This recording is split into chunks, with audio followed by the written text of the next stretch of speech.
Hello guys, reka mbasuhuze cyane mumeze neza kanizere ko muri amahoro aho muherereye hose. Uyu munsi ufite akantu nifuza ko tuza kuganiraho cyane wowe nkurikiye untegereye aho uherereye hose. Mbanze gushimire subscribe yawe, share, comment ushira ku biganiro byacu. Uri inshuti nziza kandi uri imfura cyane. Uyu munsi ufite akantu kadasanzwe, ndashaka kugusobanurira umunsi w'abapapa, Father Days. Uyu munsi w'abapapa waturutse hehe, byagenze gute kugira ngo uwo munsi ubeho? Uyu ni umunsi wabayeho cango watangiye mu kinyejana ca 20. Nibwo uyu munsi w'abapapa watangiye, utangirira muri Washington muri Leta Zunze Ubumwe za Amerika. Kandi ndagira ngo uze kuntegera neza uraza gusobanukirwa. Hari je wenda uwizihiza utazi ngo waturutse he, ariko uyu munsi ndagira ngo ngumara amatsiko yaho uwo munsi waturutse. Mu 1909 nibwo umugore bita Sonora Smart Dodo wo muri Leta Zunze Ubumwe za Amerika cyangwa muri Washington, niwe watangije iki gikorwa. Yari afite umugabo we, kandi yari afite umugabo mwiza wamwitagaho, witaga ku bana bari barabyaranye.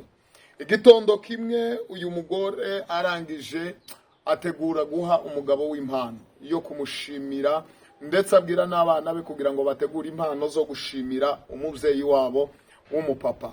So uwo mubyeyi niwe watangije icyo gikorwa cyo gushimira abapapa. Umunsi w'abapapa, Father Days, ni umunsi wahariwe gushimira buri mupapa wese wabyaye cyangwa wubatse urugo. Baba papa bita ku miryango yabo, abamama bita ku miryango yabo.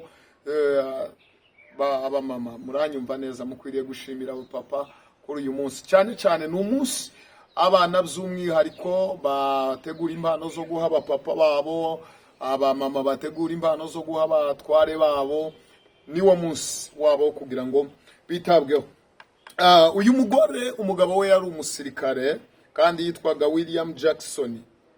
Yafatanyaga iyo yajyaga mu kiruhuko, yabanaga n'umugore we, bagafatanya bakita ku bana, bakita ku byo ku rugo, akuzuza inshingano ze.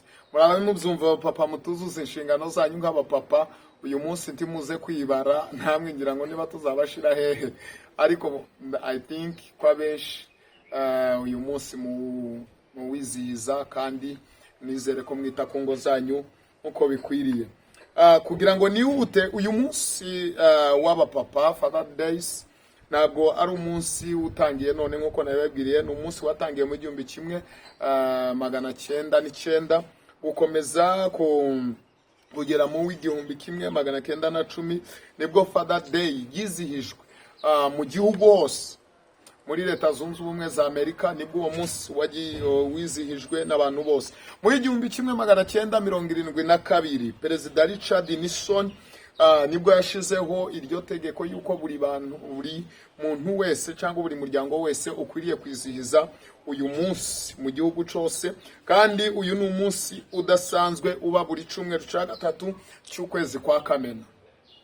Rero iki ni igikorwa cyiza ku bantu mutari muzaho. Father Days yaturutse kuri uyu mugore Sonora witaye ku mugabo we bitewe n'uburyo babanaga, abona ko akwiriye kumugenera impano. Ni byiza kugira ngo tujye dukora ikintu twagisomye, twagisobanukiwe, biba byiza cyane kandi birafasha. Ni byinshi naza kuvuga kuri uyu munsi kuko ni umunsi udasanzwe, special day, aho umupapa yitabwaho, ava ku kazi bamuteguriye gift, abana bamuguriye amakado, ababyeyi baguza amakado, ndetse famiye zateranye kuri uyu munsi w'abapapa. Sinzi no mu Rwanda ndabizi turawizihiza, ariko ndagira ngo ngubwire ngo nawe wa mubyeyi unyumva, niba utateguye impano wikata ahantu ugenda uyitegure. Ntabwo bigombera kuja kugura imodoka, ushobora kujyana bikeya ufite kandi bikanezeza umutima we. Shireho ikitonderwa, ntago ari umunsi w'abakundana, abakobwa mutaja guha abasore amagift. Ntago uyu ni umunsi w'abapapa, ni abantu bubatse ingo, ntabwo ari abantu batarubaka ingo. Ni byiza kugira ngo tujye dukora ibintu tunasobanukiwe n'igituma tubikora, nabo dukwiriye kubikorera. So birafasha cyane. ibihugu byinshi harimo u Rwanda ndetse n'ibindi bihugu bitandukanye biri muri Afurika, biri ku mugabane w'Uburayi, biri ku mugabane wa Amerika, ku mugabane wa Aziya, bizihiza uyu munsi. Uyu munsi kuwizihiza ni ugushimira abapapa muri rusange. Rero wowe mwana unkurikiye uze kwikata gatoya, wohereze papa wawe 1000 cyangwa umwoherereze n'ibihumbi 100. Ubuzima ni yale nurangiza unezeza umutima we.